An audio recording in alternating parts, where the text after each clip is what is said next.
Fala turma, eu aqui de novo, Fernando Massucci, continuando o assunto sobre People Analytics. Um assunto meio assustador, mas super legal, né? Super sedutor.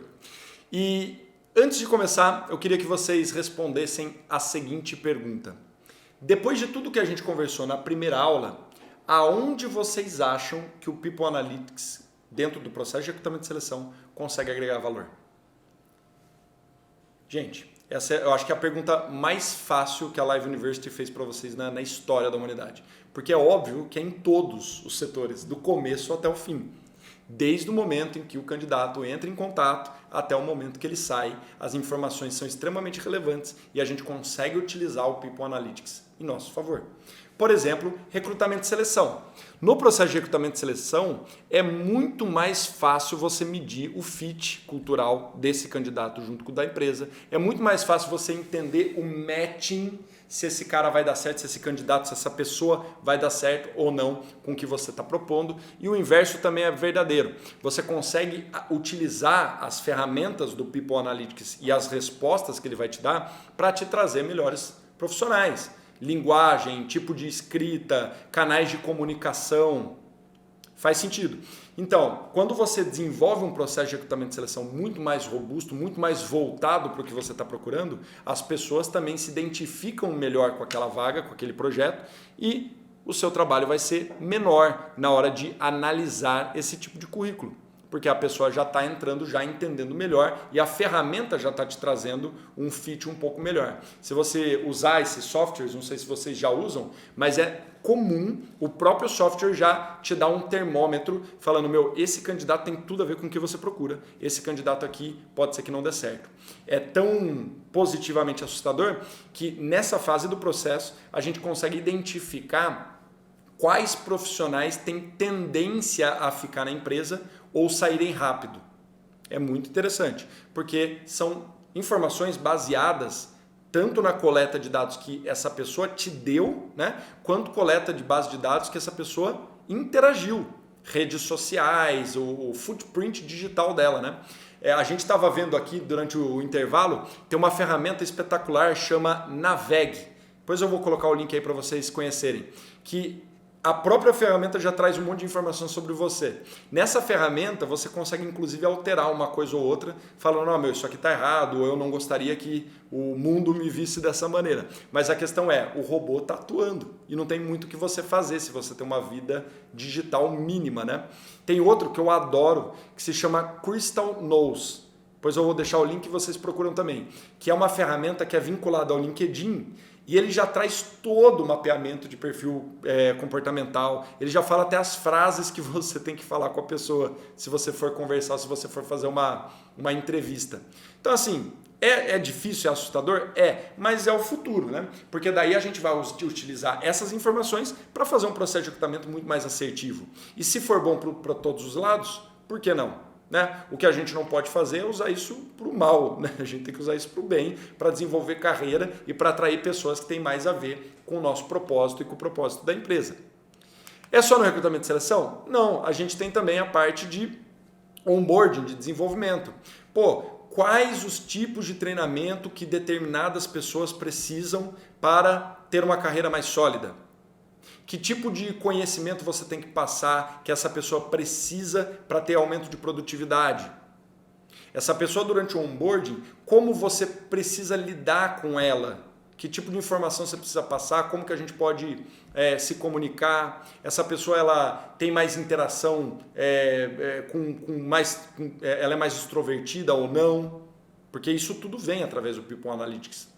E depois que essa pessoa estiver contigo também, você consegue acompanhar o desenvolvimento dela durante a jornada dentro da tua empresa. Treinamentos de comunicação não verbal aumentam a produtividade de funcionários, de colaboradores da área comercial? É possível de medir. Ou, geralmente, treinamentos voltados para um certo setor dão mais resultado quando aplicados depois de 1 ano e meio. Então você consegue começar a controlar melhor e tomar decisões, né? A própria manutenção dos funcionários dentro da empresa, ela é extremamente passível de ser feita utilizando o People Analytics. por exemplo, entender qual que é o motivo do turnover da tua empresa. Porque essas pessoas não estão alcançando o que elas desejavam, porque elas imaginavam que ia ser diferente, porque elas tinham anseios pessoais, elas tinham desejos pessoais diferentes do que a empresa trouxe. Como que a gente consegue fazer para evitar que esse tipo de coisa aconteça? E veja, isso parece... não sei se está passando a importância necessária disso, porque é justamente esse tipo de atividade, esse tipo de atenção que vai fazer com que os seus colaboradores estejam mais engajados.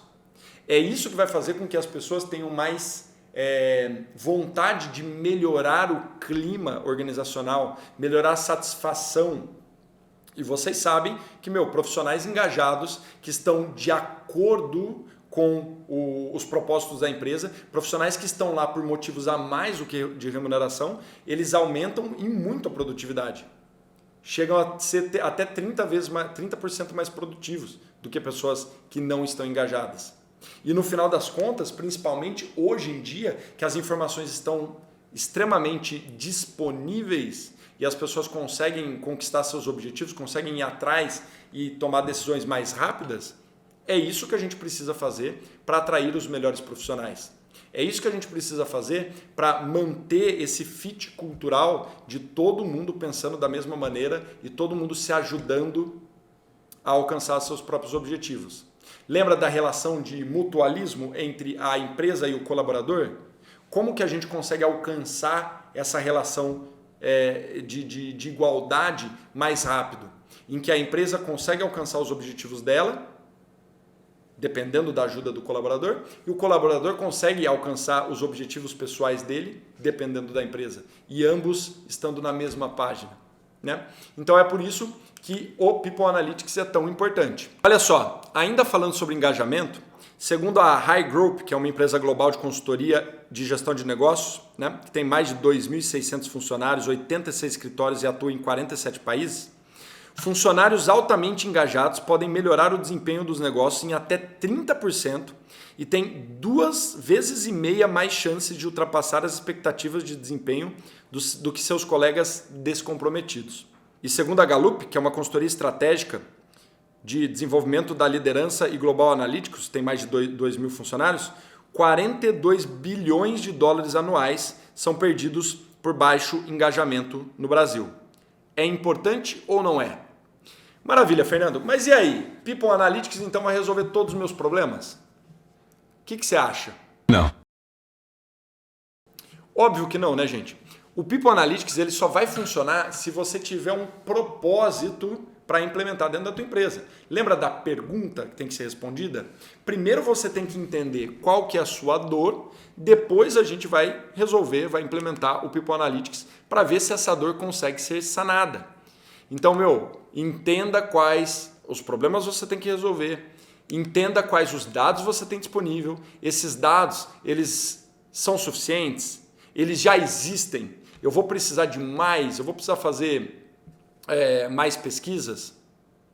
Pegue os dados que já estão na sua mão e comece a trabalhá-los para que eles tragam mais resultado, para que eles tragam mais respostas para vocês. Então é isso, gente. Utilizando o People Analytics, se você começar agora, em pouco tempo, óbvio que vai demorar um pouco, mas conforme o tempo vai passando, vocês vão amadurecendo, vocês vão conseguir cada vez menos trabalhar com a parte operacional e cada vez mais focar e investir tempo nas decisões, nos problemas estratégicos que a sua empresa pode estar passando aí, pode estar precisando de atenção.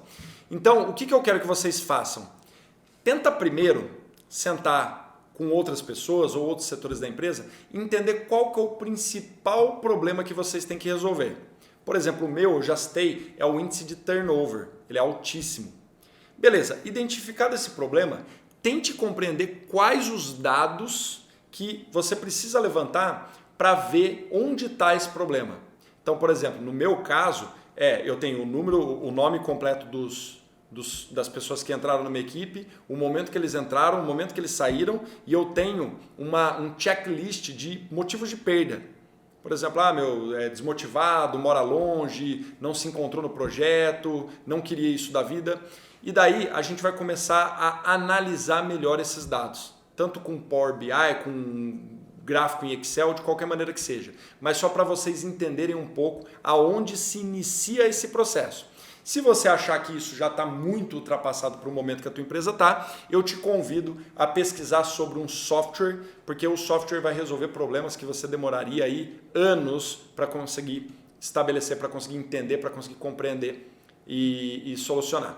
Maravilha? Então, espero vocês na próxima e bora! Valeu!